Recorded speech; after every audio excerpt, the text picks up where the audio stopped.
She baked it by standing outside on the street. It's hot enough.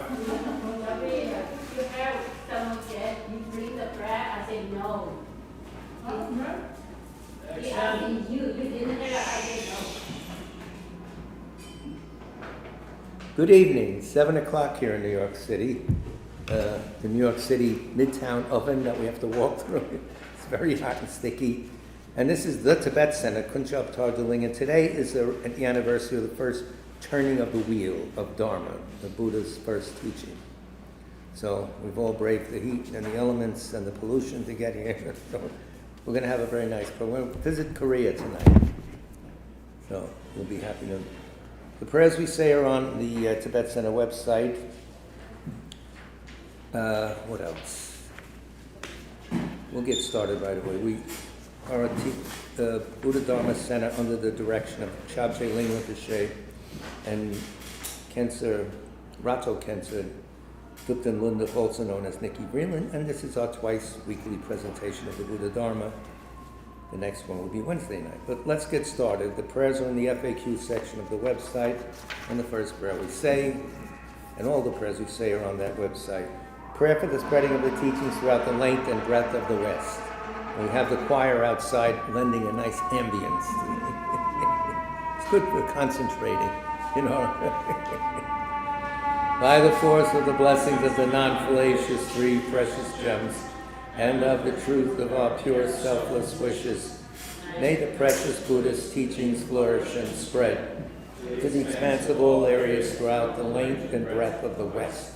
For all the people living here, together with their near ones, who have engaged in the teachings and have faith and respect for them, may all conditions adverse to their practice be dispelled, and an excellent collection of favorable conditions increase like the waxing moon, and especially for those who work on methods to accomplish the flourishing and spreading of the victorious one's teachings, which are the source of benefit and happiness.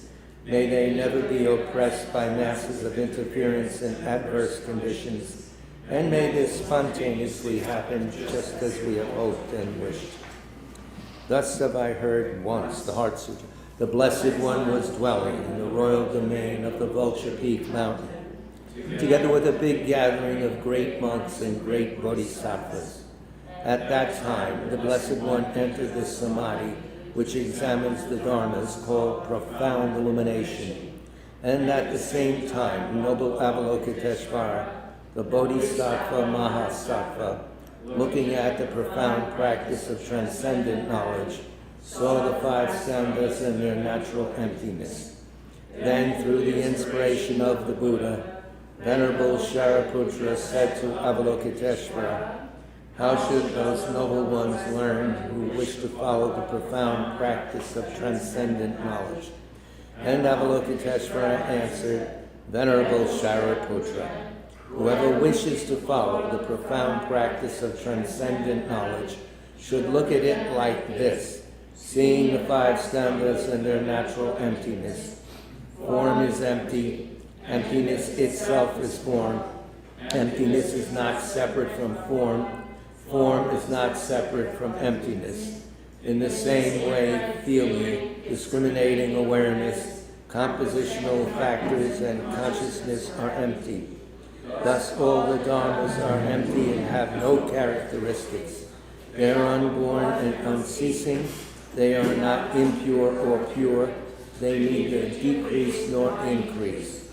Therefore, since there is emptiness, there is no form, no feeling, no discriminating awareness, no compositional factors, no consciousness, no eye, no ear, no nose, no tongue, no body, no mind, no appearance, no sound, no smell, no taste, no sensation, no objects of mind, no quality of sight, no quality of hearing, no quality of smelling, no quality of tasting, no quality of sensing, no quality of thought, no quality of mind consciousness.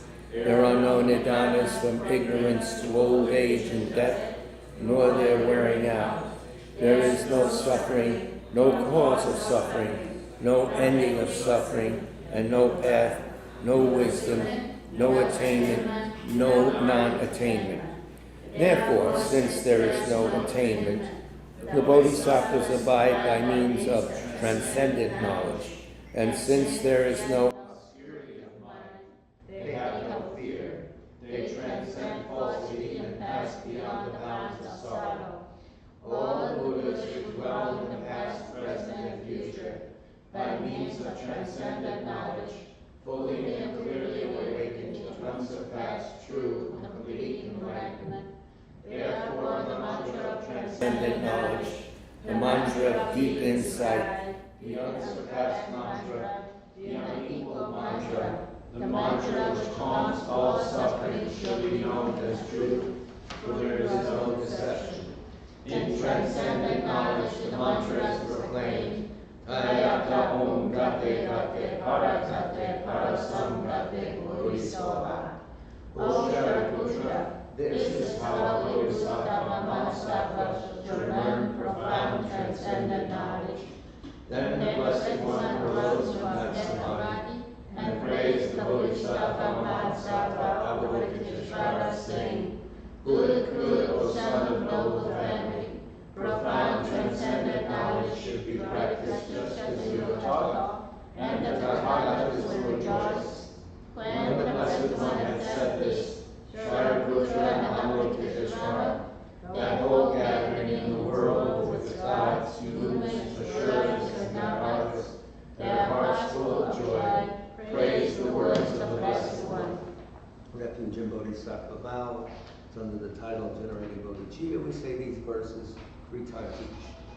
With the wish to free all beings, I shall always go for refuge to the Buddha, Dharma, and Sangha until I reach full enlightenment.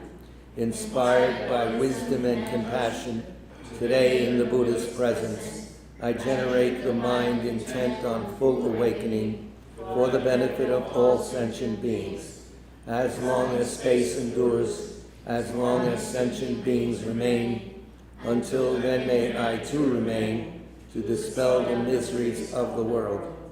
With the wish to free all beings, I shall always go for refuge to the Buddha, Dharma, and Sangha until I reach full enlightenment. Inspired by wisdom and compassion, today in the Buddha's presence, I generate the mind intent on full awakening for the benefit of all sentient beings. As long as space endures, as long as sentient beings remain, until then may I too remain to dispel the miseries of the world. With the wish to free all beings, I shall always go for refuge to the Buddha, Dharma, and Sangha until I reach full enlightenment. Inspired by wisdom and compassion, today in the Buddha's presence, I generate the mind intent on full awakening for the benefit of all sentient beings.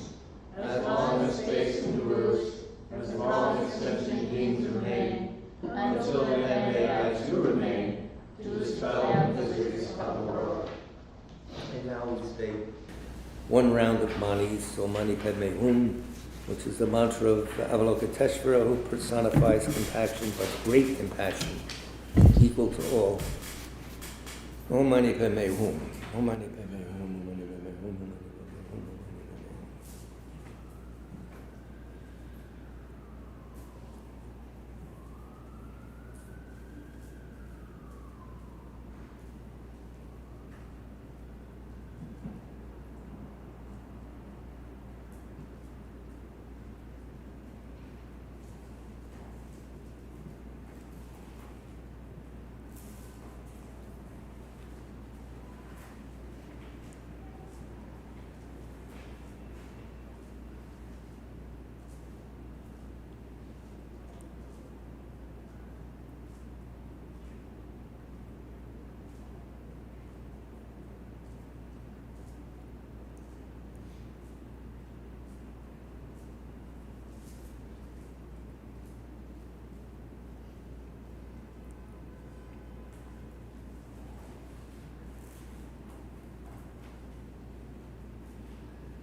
Om Mani Padme Hum. So welcome to Rangoon West, whatever it is. Very funny, he used to use the expression all the time, well, it's like Rangoon here, and one of our students is from Rangoon. She says, no, this is worse because Rangoon has an ocean breeze. Thanks. Maya's from Rangoon. No, this is worse.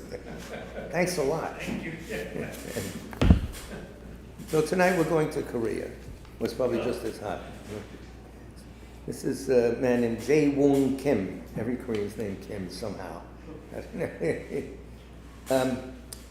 Zen, basically, but with a little twist. So he gives, this is almost like secular ethics. You don't have to be a Buddhist to know this is that, refuge or anything like that. It's just how the mind works. Very nice little vignettes, so you don't have to pay attention to anything. Just relax, fall into a nice, cool torpor.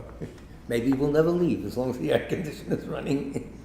So I'll I got a lot of them selected, so we'll do the first one. When we are freed from loneliness.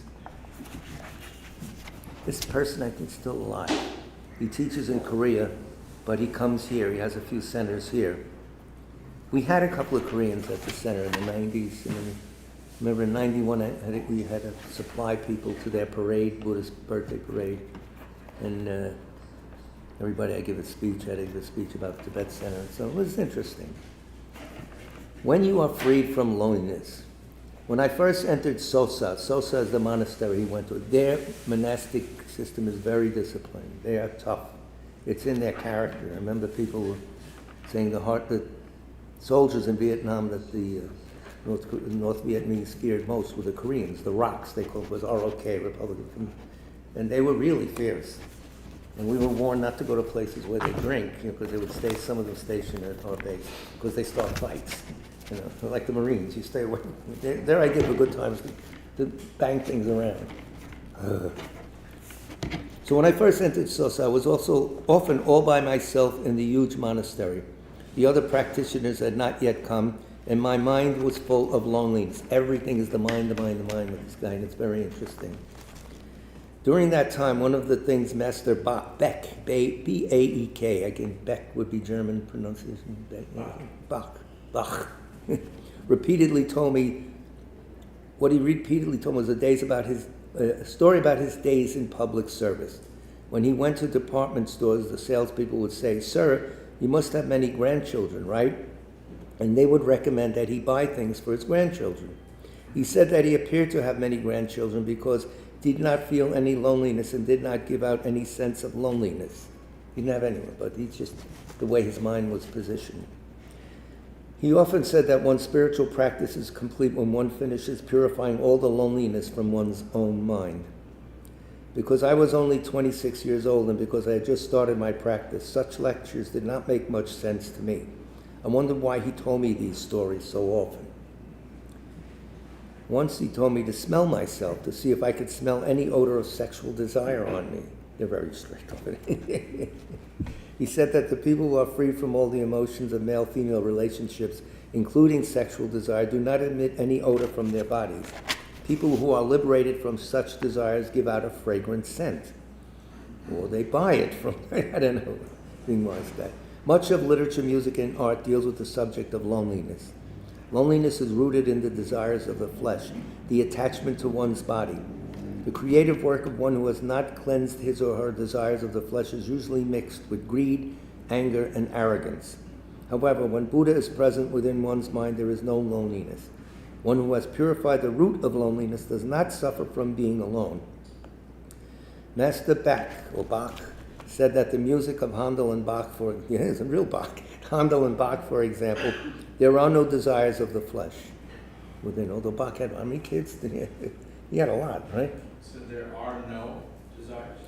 Master Bach said in the music of Handel and Bach, for example, there are no desires of the flesh. I thought he removed all the stops on his organ. Remember that joke? That's why Bach had so many kids. Never mind. Oh, it's raining cell phones. This is probably because their music has a brightness that reveres the glory of God. The music comes from an attitude of worship and devotion. The words to popular songs are often about unfulfilled love, longing, loneliness, and resentment. I'll give you that. Loneliness, a desire of the flesh, is what all living beings must surrender to their very roots until they finally attain Buddhahood. There's a lot of other techniques. This is the way he operates. Here's a very good advice on how not to make friends or to make friends slowly. Since he comes from a farming community, he talks about a bull. And this is no bull. Keep a distance from, the title is, keep a distance the length of a bull's rein when you get to know someone. So bulls are usually tethered, they can get somewhere. If you go too near a bull, you can either be hurt by the bull's sharp horns or receive a friendly gesture and be slobbered on by his wet tongue. On the other hand, if you stand too far away, you lose your grip on the rein and he will run away. A runaway bull ruins vegetable fields, and when you try to catch him, he always runs out of reach when you approach. Thus, the length of a bull's rein is the perfect distance within which to control the bull. Getting acquainted with people is the same way. If you become too close to someone without having freed yourself from your ego, you will find the other's flaws first. This echoes a lot of the teachings on relation to the guru. You see his faults, it's your own ego, or her faults. So if you become too close to someone without having freed yourself from your ego, you will find others' flaws first. Without realizing that the flaws that you see in the other person are flaws in your own mind, you criticize that other person. The other person is the same way. He or she judges you with his or her own flaws. Well, we're all equal. There is a saying, when kids become too close to each other, tears come out of their eyes. They fight, I guess. When you are too close to someone without the ability to control your mind, since your mind is full of ego, your relationship will be unstable. For example, when you like someone, you want to give that person everything you have, even your own flesh. But if you suddenly come to dislike the person, the poison of murderous hatred rises up in you. In the name of friendship, we practice a solicitous mentality, yet ask for things in return for our friendship. Interesting psychology. Nothing here about Buddhism at all, but it's very insightful. In this way, the darkest spot is right under the lamp. If you are too close to someone, you can't see his or her virtues. Likewise, if you are too far from him or her, you cannot see either his or her virtues or limitation. One who cultivates the mind should be able to see neither the virtues nor the limitations of others. He or she should see others as Buddhas. Always comment, what do you feel? You think that's true? Young, do you think you should make friends right away like Americans do? Hey, you're my best friend. No, that's not good, is it? Those are the guys. All right. Warmth is within the Buddha's bosom. Okay. Remember, he's working, this is translation from Korean. It's not straight into English. No, see. When children reach adolescence, they start disobeying and rebelling against their parents. You see, this is universal. Korea does it, everybody. Oh, good. Can you vouch for that? Definitely. Your parents, right? Vincent hasn't rebelled yet, has he? Rafi's almost there. Rafi's almost there. It's good, sir. I feel better now. This is painful, especially for the mother, because her children defy her after she has nurtured them with all her mind and body. Mom, is this true? From the children's point of view, however, it is perfectly justified. When they were young, they could not survive without their parents, so they had to obey them. Oh, it's transactional, eh? Now that they are older, they awaken to the instinct that tells them that they do not need their parents anymore. He's calling it an instinct, so it goes deep, I would say. At this point, a wise person would say, I guess this is a sign that they have grown up. He or she would not be disappointed. But parents usually say, how could they do this to me after all I've done for them? and demand recognition for their efforts. This is painful for everyone. He's letting you have it.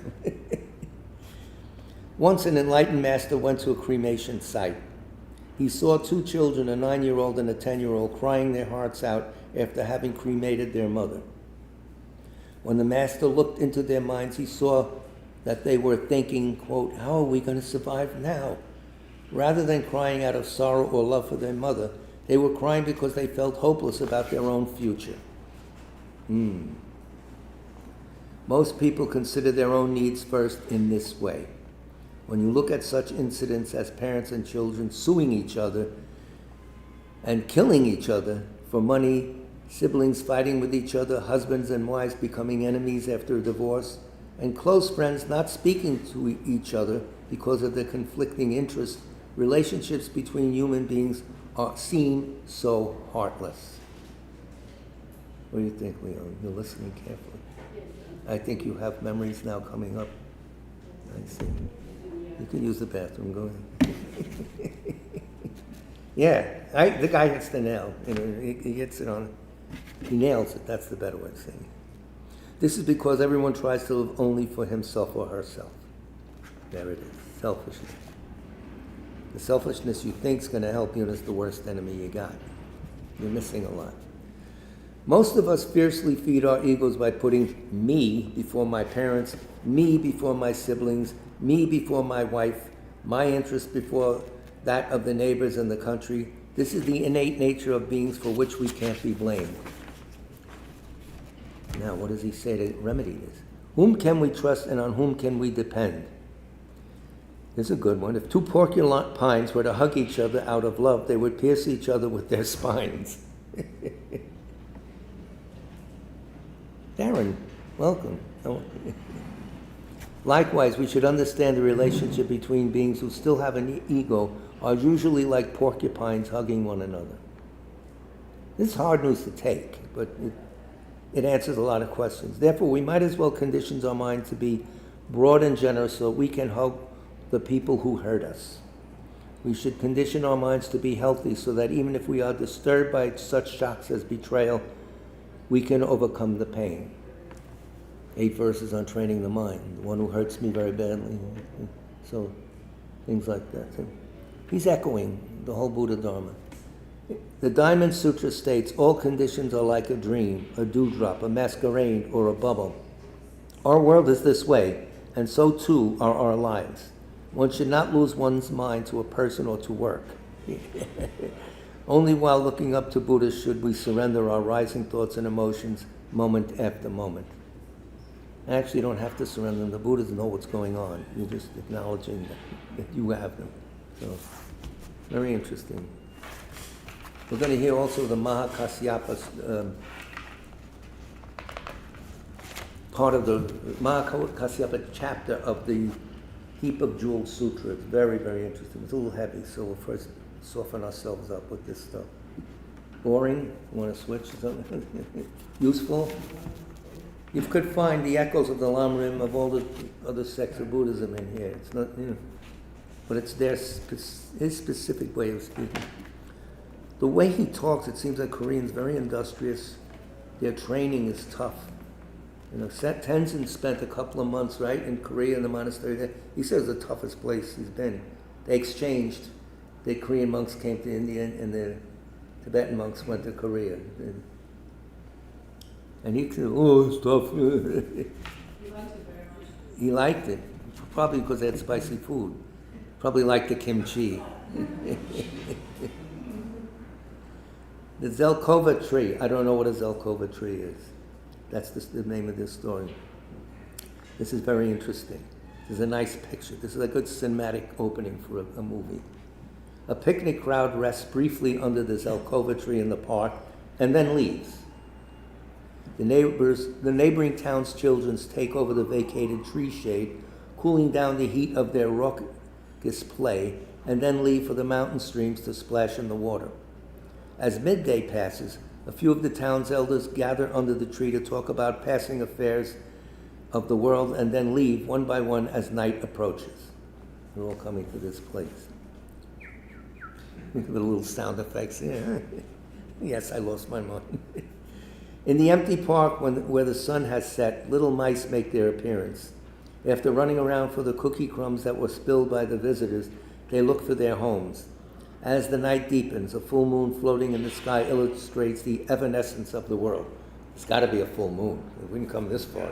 A crappy little moon, no. The shaded ground under the Zelkova tree is a place of excitement and anticipation for the picnicking crowd searching for the mystery of nature. A playground mixed with joy and innocence for youths, a place of the sorrow of alienation and regrets about life for the town's elders, and a place of competition over food for the mice. It's all of these things. All the words are stage, as Shakespeare once said. The actors who play their parts and exit are destined to pass this place again. Meanwhile, it is the tree's habit to carefully record all the actors' story, both happy and sad, in its 200 growth rings. Tree has seen it all. The blue porcelain sky abruptly enters my vision as I raise my eyes. The cool blue sea spreads far away and thick forests mysteriously cut across the mountain tops. Even the wide open field, this beautiful land, must be a stage on which we stay briefly and eventually leave behind. He's been to Cold Spring, you know? The family that we love, the friends whom we love, the nation that we love, when their time is over, the cause and condition, the karmic ties cease. Thus all will scatter to each of their paths like a flock of sparrows in the morning sky. Who wrote this play in which we have to laugh, cry, and exit according to script? No God can write it, nor can Buddha. Only your own mind can write it. Good one. Somebody should, set this up. Maybe Veet can make a puppet. Mark, you like. You don't like. You like. All right, we'll hear about water now. The virtue of water. Let's see what's on. I want to stay on track. Well, it's all right if we do the whole thing. The virtue of water. This is the way he thinks, contemplating. Water is the source of all life. Living one's life like the flow of water means practicing the truth, the Dharma. If there is a rock, water does not fight to go through it, but goes around it. If it goes under a rectangular bridge, it takes the shape of the bridge. If it goes through a round pipe, it takes a round shape. Neither does water cling to its color. Instead, it washes all things to make them clean. For water does not have the stubbornness of I. It is in the state of no mind. Zen calls this no mind. That doesn't nihilism. So doesn't mean that. Well, the ego's dropped. So it's now no individual, my mind versus everything. But some people interpret that as nihilism. There is nothing. Anyway, blah, blah, blah. People always try to put themselves higher, but the water always finds the lowest place. The stream lowers itself to become a river, and the river lowers itself even further until it cannot go any lower and reaches the sea. Coming down from the mountains, are you? When people listen to the murmuring of a stream, it puts them at ease. Rinpoche used to do that. Ever sit by the water? It makes me calm. And Atisha did. Atisha would sit and meditate by a flowing river. So Rinpoche would go to the East River there, that monoxide park where he lived there practically. It makes you calm. You think? I said, yeah, I think. I was saying yes, to be a phony, but there's something about it, though. The water element, maybe you connect somehow in your nervous system or your chi system, lung. That's it. When people listen to the murmuring of the stream, it puts them at ease. Water does not compete to go ahead of others, and water knows how to wait for the right moment. People who cultivate their minds should live like flowing water and learn a great deal from it. Next time you have a leak in your basement, start reciting this and make a phone call. Oh well. This is a short, 20-line thing. My mind tree. A tree shakes when the wind blows, and it stands still after the wind passes. All right, I got it. However, when the mind's tree hears a disturbing story, it stands still at first, Then after the wind of disturbance passes, it shakes violently for days to come, thinking things like, I should not have said this, or I should have said that, or I don't know. That resonates. Mm-hmm. What is the reason that the mind's tree shakes for many days after a single gust of wind? It is because it still has impurities. Unlike the mind's tree, all things in nature are calm after the wind passes. Look at my mind's tree that violently shakes by itself in the moonlit night or on a bright sunny day. What would the stream that flows over there, or the rock next to it, or the birds in the sky say? Again, he uses very naturist, it's like almost like haiku, where they use nature to reflect the inner mind. When was this written? This came out in, let's see, the early, this century early, I think. I could tell by the... What's the name of the teacher? The teacher is Jae Woong Kim. He's a disciple of a very heavy Korean Lama, Yoon Sung Han. Oh no, that's the translator. Where the hell is it? I heard this guy's name before. Here, Master Bak Sung Wook. Bak Sung Wook. I guess he's gone because this was his teacher, and he didn't meet him till he was 26. So. This was published in. Where's the copyright? Get over here, boy. I bought it around the turn of the century, so 1999. Yeah, 99. Korean Buddhist Gungang Kyong Doksung Wat Temple. The, like, old Asian paintings, landscapes, Yeah. trees and parks. Okay, fasten your seatbelts. This is a very big text. It's good to hear the first turning of the wheel day. It's the Heap of Jewels Sutra. Ratnamega is heap of the cloud of jewels. Heap of jewels may be something else. I don't know what it is in Is that Sanskrit. the one that includes the confession of the 35 Buddhas? No, that's Sutra of the Three Heaps, I think. That's Triskanda Sutra, something like that. I think. But Kashyapa, what is the mind? So the Kashyapa, and who is Kashyapa? You might as well ask. Let's look in the glossary. He has a very good glossary here. When he mentions one of the old elders, he tells you who they are. Yeah, shouldn't do what I just did. Mahakasyapa sometimes is called.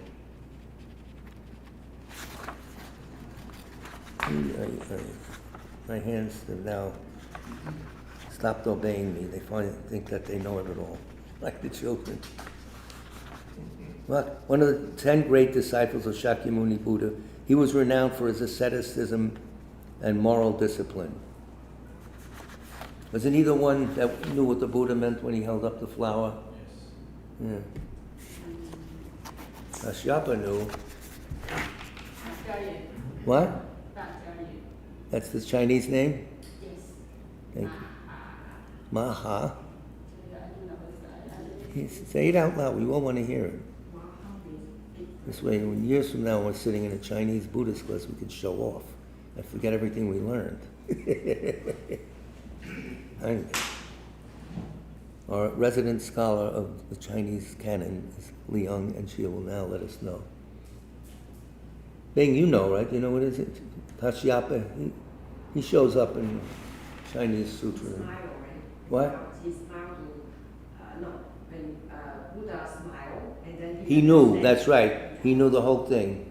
He knew what he meant by nonverbal communication. He held up the flower. Yeah. They don't tell us whatever. So this is a lot of little lines that bang, bang, bang, almost like shots of medicine or something. So we'll do it a little slow. Mahakasyapa. Yeah, Mahakasyapa. Once, the Buddha said to Kashyapa, "What mind is the mind that is tainted by sexual desire, that shakes in anger, or that is blinded by ignorance? Is it the mind of the past, the present, or the future?" Now again, they start with this. If it is the mind of the past, it's already disappeared. Well, we know this. If it is the mind of the future, it has not come yet. And if it's the mind of the present, it no longer remains. Okay, you got us on the hook. Let's see what he said. He answered, the mind is neither within, without, nor anywhere else. Because the mind has no form, it cannot be seen with the eyes, and it cannot be touched. This is true. It's very hard to realize this, but everything we do is about the physical world, So the mind does not appear, it cannot be recognized, it cannot be named. No Tathagata has ever seen the mind. No Buddha has ever seen it. What? It cannot be seen now, and it probably will not be seen in the future. How does such a mind work? So we could sit here for many hours contemplating this, but we're not in that style. So, because the mind is like an illusion, it appears in many different forms from the deluded discriminations, the this and that, the evaluations, etc. Because the mind is like the wind, it travels far and cannot be caught, and it does not show its form. Doesn't show its form. Well, there's no form, I think. Is the problem having form and things like that, thinking along those lines? I think he's hinting there. The way thinking ahead, all these things that we are bringing to the table now, we're trying to understand this, we're using the world of inherent existence to try and explain something that isn't. So we're in trouble already before we start. Because the mind is like the flowing river, it passes without stopping. True. Because the mind is like the flame of a lamp. When it is lit by a cause, it lights up the environment. Because the mind is like lightning, it does not even remain for a moment, and it ceases in a split second. We could talk about that for hours, about how we measure time and against something else, the tick-tick is this. But we won't do that, because I'm not smart enough. What do you think is meant by being lit by a cause? Just what it says, I think. It's lit by a cause. It's not naturally always there. It's caused. Let's see what it says. It's like the flame of a lamp. It doesn't say it is it's like the flame. When it is lit by a cause, it lights up the environment. So, lighting up the environment with, maybe you lit by a cause of a good thought, a universal bodhicitta thought or something. I don't know. This is stuff you could talk about endlessly. At least I could, because I don't know much. But I would love to put some of these questions to Geshe Ma, or whoever we bring in here in the future. I'm sure she studied this. Ma Kasyapa Sutra. It's very basic. Because the mind is like an empty space, it becomes dirty from unexpected smoke. It has the capacity to be filled with smoke, because it's like, but not is, it's like empty space. So now he's using things from our physical world to try and give us an understanding. How else is he going to reach us? Because the mind is like a monkey, it cannot stay still for even a moment, and it constantly moves around. All right, this we know. The monkey mind, right? Because the mind is like a monkey, it eats bananas. No, he doesn't say that. I'm sorry. Because the mind is like an artist, it creates many different forms. The mind does not stay in one place. It generates many doubts at once. The mind goes alone. It is not merged with a second mind. A little analysis here. Very good. Because the mind is like a king, it rules everything. Well, thinks it does anyway. Because the mind is like an enemy, it brings up all the suffering. Because the mind is like a house built with sand, it thinks impermanent things are permanent. A big mistake. Because the mind is like a gadfly, one who causes trouble, it thinks that what is dirty is clean. The seals that make you a Buddhist. Four seals. Those which are antidotes to the four mistakes. Something like that. You can't, all phenomena, contaminate phenomena or suffering, things like that. Because the mind is like a dream. It believes that what is not mine is mine. Because the mind is like an enemy, it always awaits and rejoices for weakness in others, I would assume. What do you think? It looks like it means weakness in others. I think, I don't know. As the mind is moved by self-righteousness or shaken by anger, sometimes it becomes arrogant and sometimes it becomes dishonorable. The wonderful mind, it's not dishonorable. Because the mind is like a thief, it steals all the good roots planted in the past. The mind likes beautiful color, like a moth that flies into a fire. You understand that, Leon? You like color with your dressmaking and all that. The mind likes sound, like the sound of the drum on the battlefield, foolishly led. Right? The mind likes the smell of decadence, just as a boar likes the smell of a rotten corpse.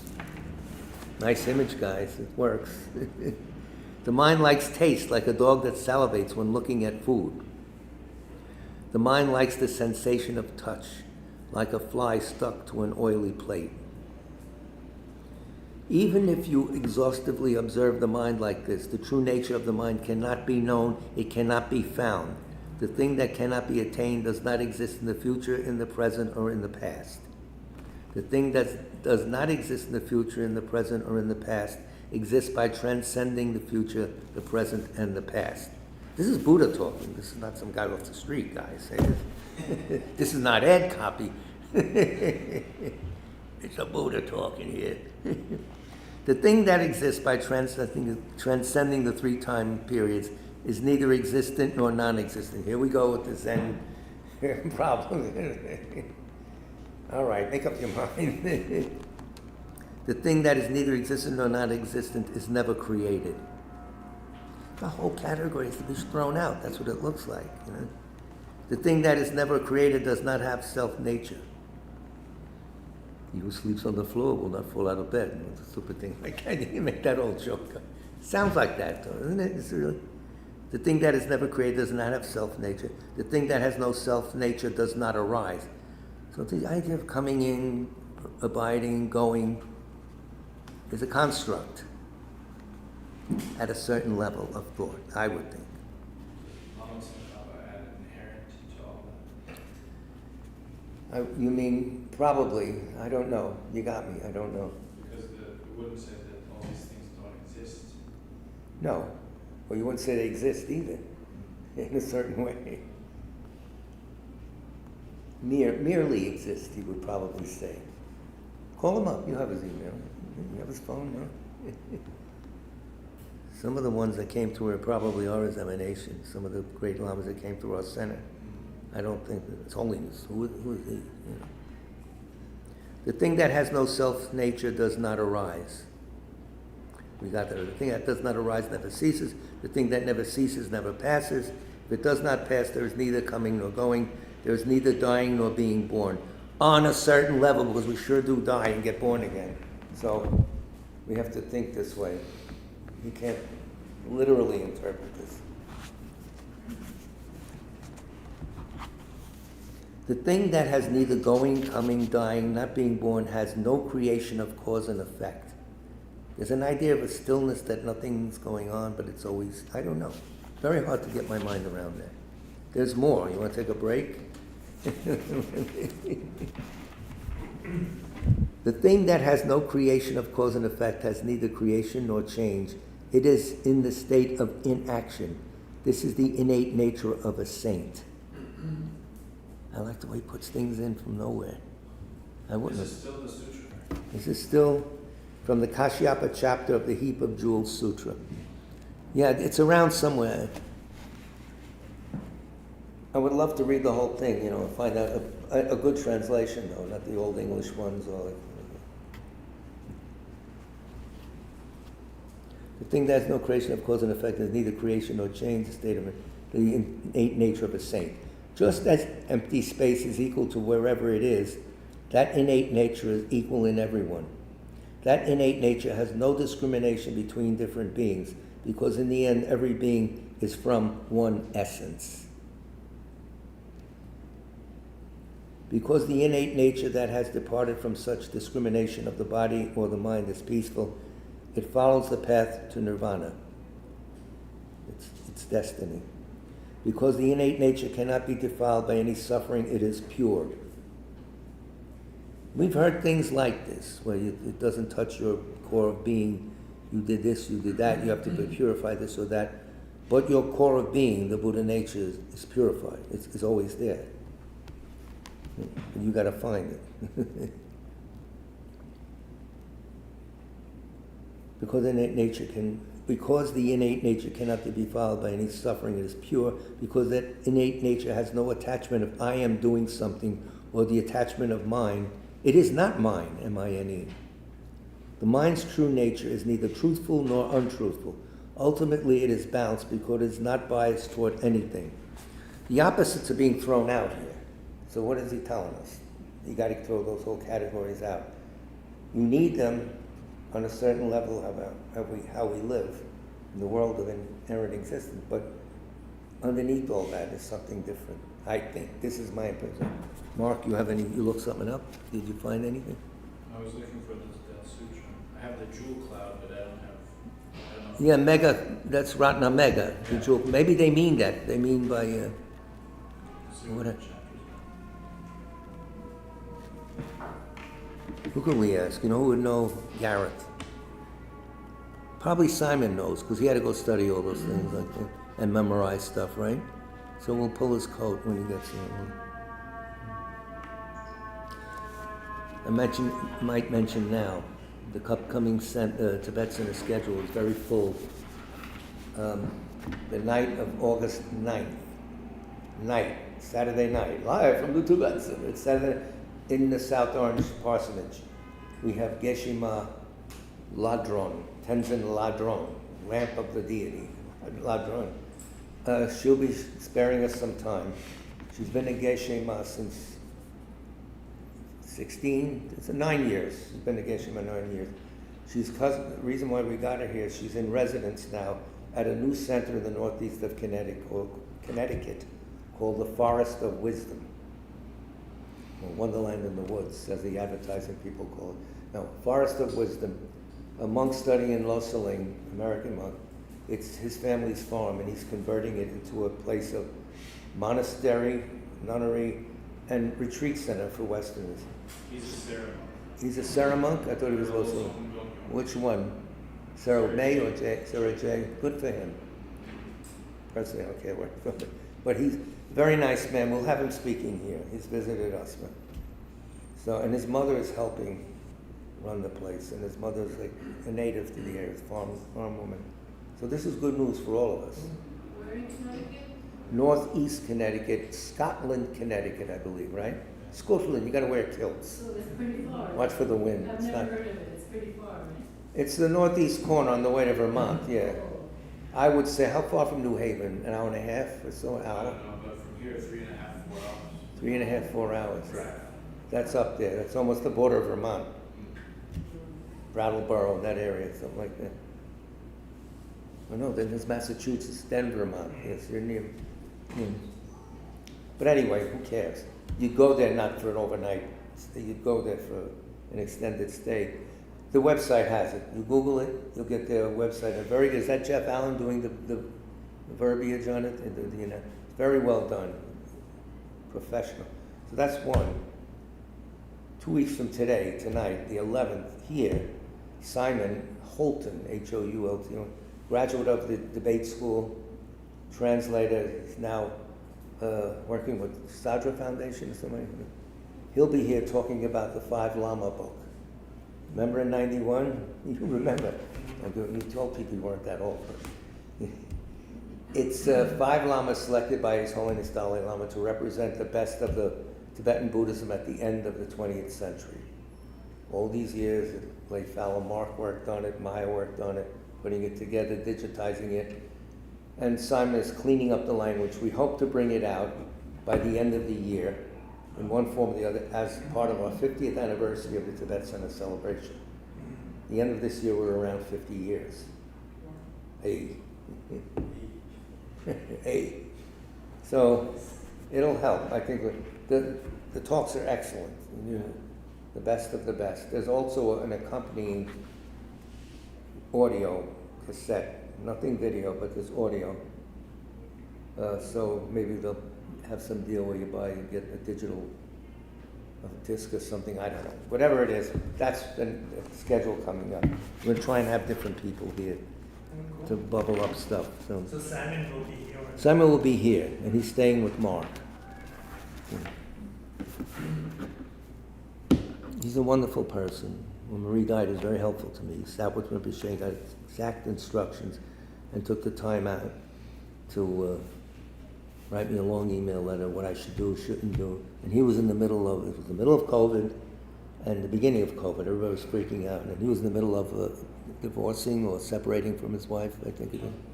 What? That was before. But anyway, he took the time out. I know that, plus he was still in school, still studying and being yelled at. And so anyway, he's a good man, a very good man.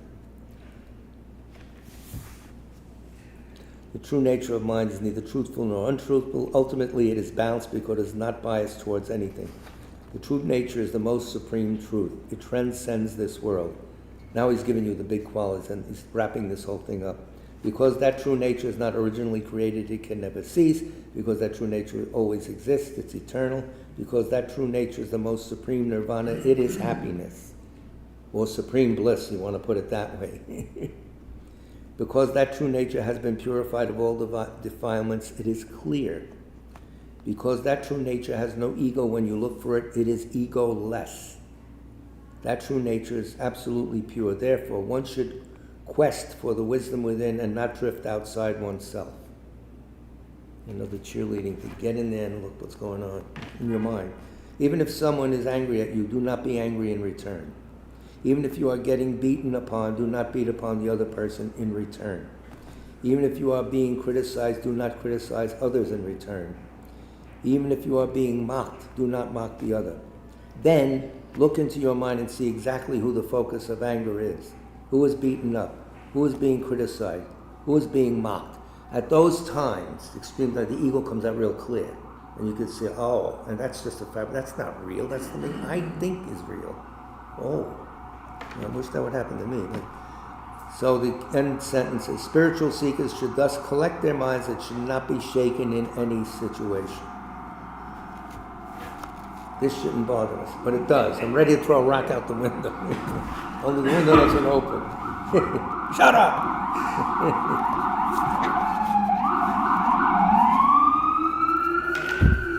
If other people have full orchestras, we have this. Quick, why do we study so hard? Why do we have to learn tenets, etc.? Because sometimes you got to read this, you got to read that. Why should we study the schools of Buddhism? This is the new reissue of Geshe Sopa's Cutting Through Appearances. The one I have is falling apart. So this is from the introduction up to the second part on page 111. So why did he write this book? In other words, what he's saying, focal topics and issues of these schools are presented. Why do we study? In order to stimulate the metaphysical imagination, to encourage development of an inner faculty that is capable of investigating appearances so as to penetrate their reality. You get it? What we see are appearances. We don't see the underlying reality. And he's recommending you start studying. And here's the reasons why. The basic perspective is that the afflictive emotions such as desire, hatred, enmity, jealousy, and belligerence that bind beings in a round of uncontrolled birth, aging, sickness, and death are founded on misperceptions of the nature of persons and other phenomena. We don't know what's going on. And we're getting all PO'd about it and jumping up and down and ruining many lives. Thus, when the reality of these is penetrated, and this insight is teamed with the powerful consciousness of concentrated meditation, the underpinnings of the process of cyclic existence can be removed, resulting in liberation. So he's saying analytical meditation study lead to liberation. He's trying to sell you the book here. I don't blame him. Also, when wisdom is further empowered through the development of love, compassion, and altruism, as well as by deeds motivated by these, the wisdom consciousness is capable of achieving an all-knowing state, Buddha, which one can effectively help in which one can effectively help a vast number of beings. So from this analysis, this study, etc., and of course with a calm mind, and of course with a compassion motivation underlying it, you become a Buddha. Because this basic perfection on the situation of beings trapped by false ideation in a round of suffering, reasoned investigation into the nature of persons and other phenomena is central to the process of spiritual development. Though, as we have seen in part 1, before the basic he was giving, it is not only not the only concerns.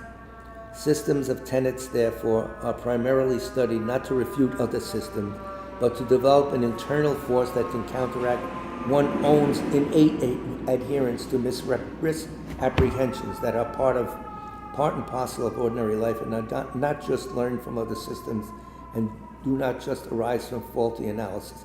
He's saying that what you have is innate. You're carrying it with it for many lives. So the only way to block it is to start logically saying it can't be this way because, it can't be that way because, over and over again.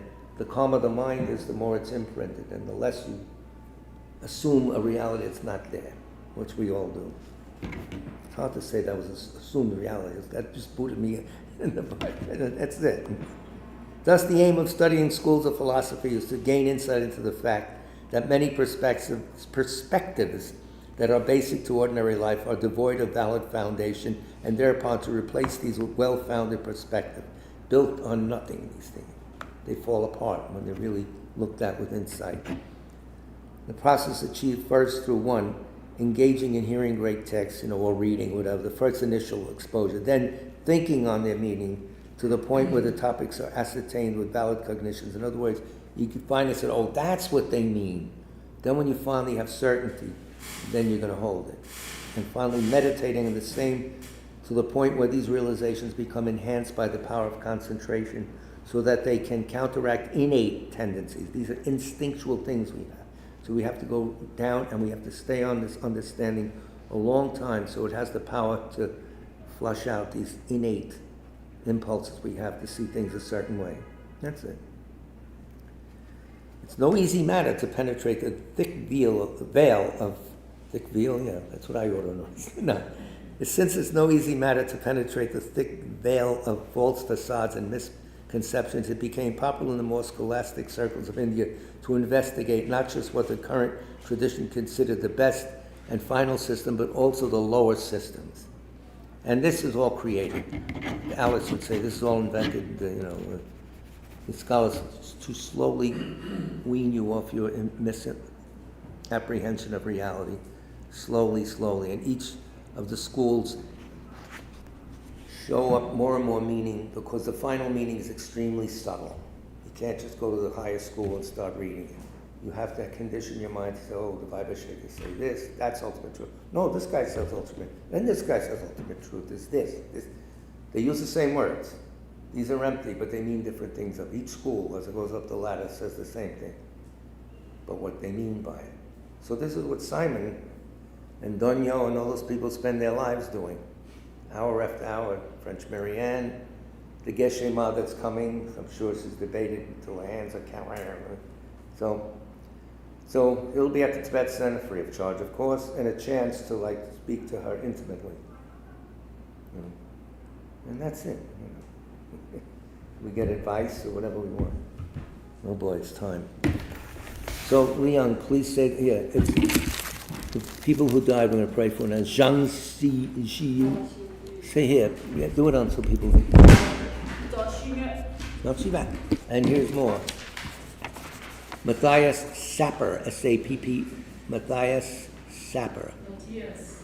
Matthias Sapper. It's German?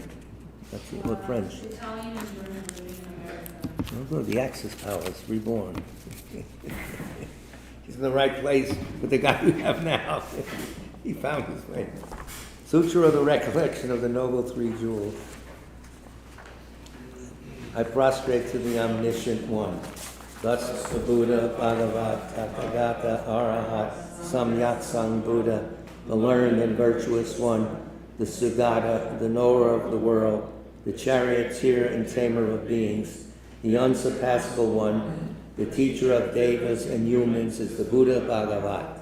The Tathagata is in accord with all merit. He does not waste the roots of virtue. He is completely ornamented with all patience. He is the basis of the treasures of merit. He is adorned with the minor marks, with the flowers of the major marks. His activity is timely and appropriate. Seeing him, he is without disharmony. He brings true joy to those who long with faith. His knowledge cannot be overpowered. His strengths cannot be challenged. He is the teacher of all sentient beings. He is the father of bodhisattvas. He is the king of noble ones. He is the guide of those who journey to the city of nirvana. He possesses immeasurable wisdom. He possesses inconceivable confidence. His speech is completely pure. His melody is pleasing. One never has enough of seeing him. His form is incomparable. He's not stained by the realm of desire. He's not stained by the realm of form. He is not affected by the formless realm. He is completely liberated from suffering. He is completely and utterly liberated from the skandhas. He is not possessed with dhatus. His ayatanas are controlled. He has completely cut the knots. He is completely liberated from extreme torment. He is liberated from craving. He has crossed over the river. He is perfected in all the wisdoms. He abides in the wisdom of the Buddha Bhagavats, who rise in the past, present, and future.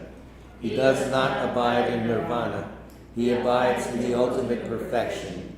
He dwells on the bhumi where he sees all sentient beings.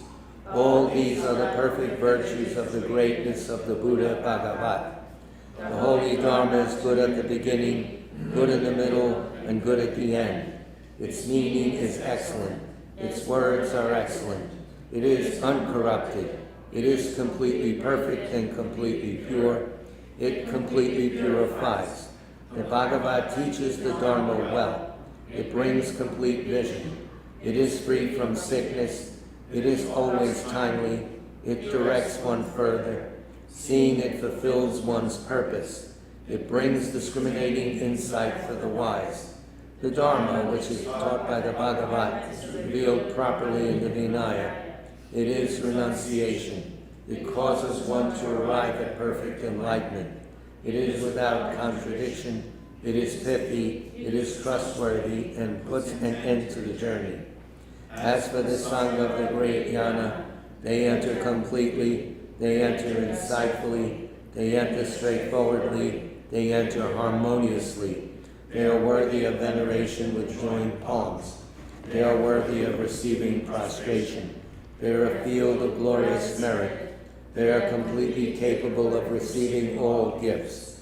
They are an object of generosity. They are a great object of complete generosity. The protector who possesses great kindness, the omniscient teacher, the basis of oceans of merit and virtue, I prostrate to the Tathagata, pure, the cause of freedom from passion, virtuous, liberating from the lower realms. This alone is the supreme ultimate truth. I prostrate to the Dharma, which is peace. Having been liberated, they show the path to liberation. They are fully dedicated to the disciplines. They are wholly feeling merit with excess virtues. I prostrate to the Sangha. I prostrate to the Buddha, the leader. I prostrate to the Dharma, the protector. I prostrate to the Sangha, the community. I prostrate respectfully and always peacefully. The Buddha's virtues are inconceivable. The Dharma's virtues are inconceivable. The Sangha's virtues are inconceivable. Having faith in these inconceivables, therefore the Christians are inconceivable. May they be born and completely pure. And now, 8 verses for training the mind, which is on our list, and see how this resonates with what we just were told by Jae Woong Kim. with the determination to accomplish the highest welfare of all sentient beings, who surpass even a wish-granting jewel, I will learn to hold hands supremely dear.